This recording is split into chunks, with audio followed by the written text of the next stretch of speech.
Deep within the Nizhny Novgorod region of Russia lies a stretch of taiga so harsh and freezing that for centuries it was considered entirely impenetrable.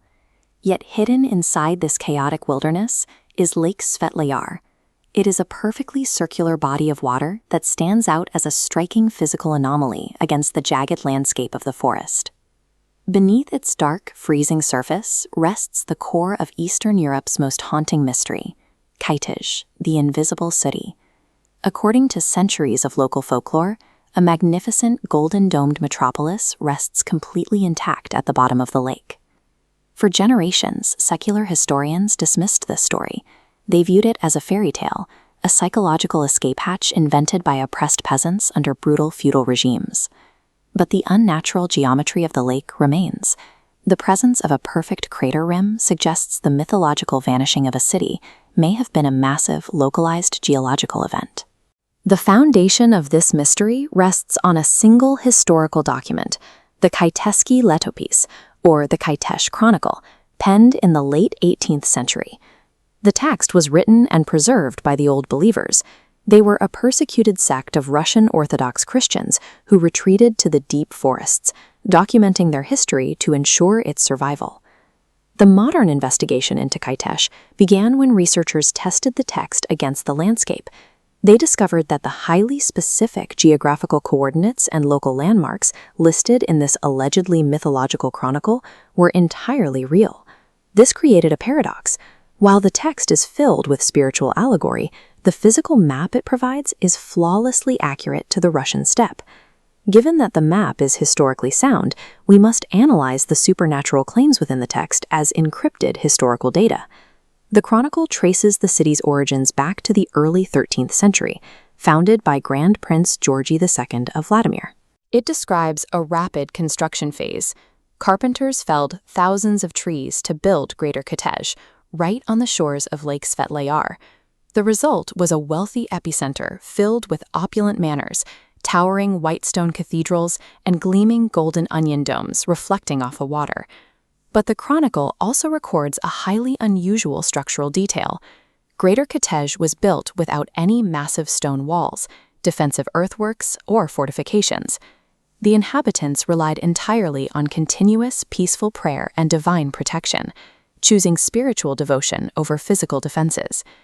This lack of physical defense turned Kitezh into an isolated utopian bubble. When real-world geopolitics intervened, that vulnerability led to an absolute catastrophe. That reality arrived in the year 1238, when the ruthless Batu Khan and his Mongol Golden Horde swept across the Russian plains, destroying nearly everything in their path.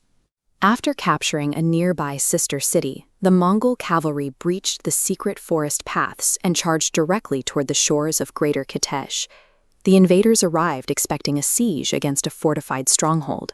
Instead, they found a city with no army, populated only by citizens deep in fervent prayer. Before the Mongols could strike, the eyewitness accounts in the chronicle describe massive fountains of water suddenly bursting upward from the earth. The sky darkened and the ground gave way. The entire city sank beneath the churning waves of Lake Svetloyar, turning invisible to the invaders. Water bursting from the ground is a classic indicator of a sudden breach in a pressurized aquifer. This suggests the text's miracle was actually a localized sinkhole collapse, where the city's weight triggered a massive subsidence that swallowed the settlement whole. For centuries following the collapse, devoted pilgrims traveled through the freezing mud to reach the shores of Lake Svetloyar. A local folklore developed at the water's edge. Some claimed that on calm, foggy mornings, visitors could hear the muffled, underwater ringing of Kitezh's cathedral bells echoing from the depths. The lake remained a protected holy site until the mid-20th century, when the era of pilgrims gave way to the arrival of Soviet scientists. Limnologists arrived to map the anomaly, deploying acoustic sonar from the surface to scan the deep, opaque waters of the lakebed. This technology differentiates the natural sloping bedrock from dense geometric anomalies that would indicate the presence of sunken timber and stone. The acoustic ping of the sonar has replaced the mythical ringing of the bells. The search for Kitezh has shifted from theology to geology. The Kitezh mystery connects human psychological trauma with the physical reality of the landscape. The brutality of Batu Khan's invasion necessitated a coping mechanism for the survivors. They required a myth where the innocent were spirited away to safety rather than slaughtered. This psychological need for a miracle found a physical canvas in the anomalous geography of Lake Svetloyar. By treating ancient spiritual texts as observational data, we can identify the specific natural events that shaped the history of the taiga. Central Russia holds a body of water that looks entirely ordinary at first glance. This is Lake Svetloyar, insulated by miles of dense, quiet forest. For centuries, an Orthodox sect known as the Old Believers kept chronicles claiming this specific lake concealed Kitezh, a city that supposedly became invisible and sank beneath the surface to escape invading armies. Investigating the lake today requires setting aside the mystical narratives of the past in favor of a sophisticated, data-driven approach. The surface data immediately points to a severe structural anomaly. The lake is a nearly perfect oval, a geometric shape that stands in sharp contrast to the irregular, rugged terrain surrounding it. This digital bathymetric map on the surveying laptop highlights a secondary anomaly. Just past the shoreline, the lakebed plunges to a depth of over 100 feet. This depth profile indicates the basin could not have been carved by standard glacial melt or gradual regional erosion. The lakebed didn't wear away, it dropped. The bathymetric data provides a specific physical target for a high-tech archaeological hunt into a collapsed environment. The first hard proof of that collapse surfaced in 1968, when the Soviet newspaper Literaturная Gazeta funded an official scientific expedition to probe the depths. Researchers undertook incredibly dangerous scuba dives, navigating through freezing, zero-visibility waters with heavy gear to examine the perimeter.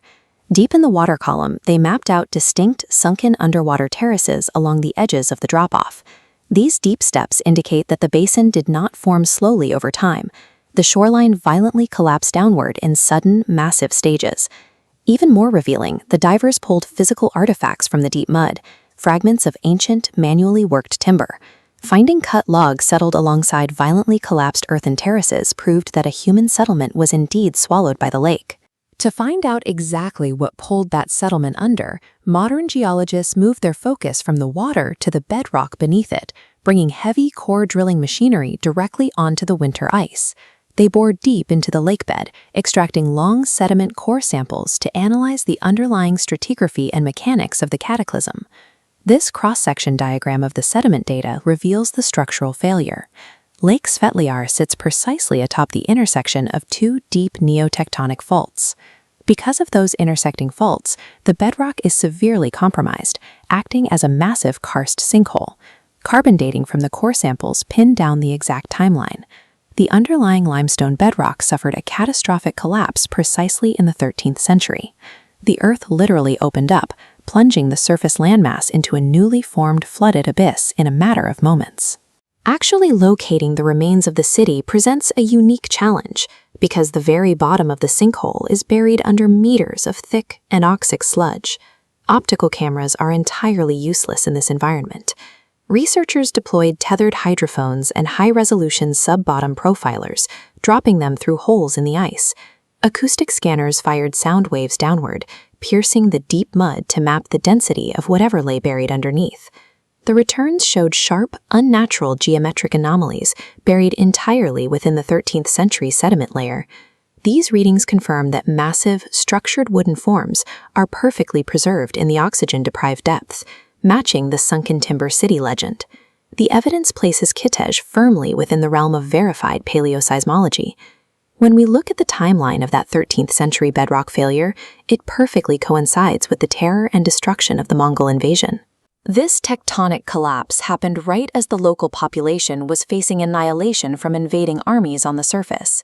The alignment suggests that for those who lived through it, this cataclysmic geological event was recorded not as a natural disaster, but as a supernatural intervention.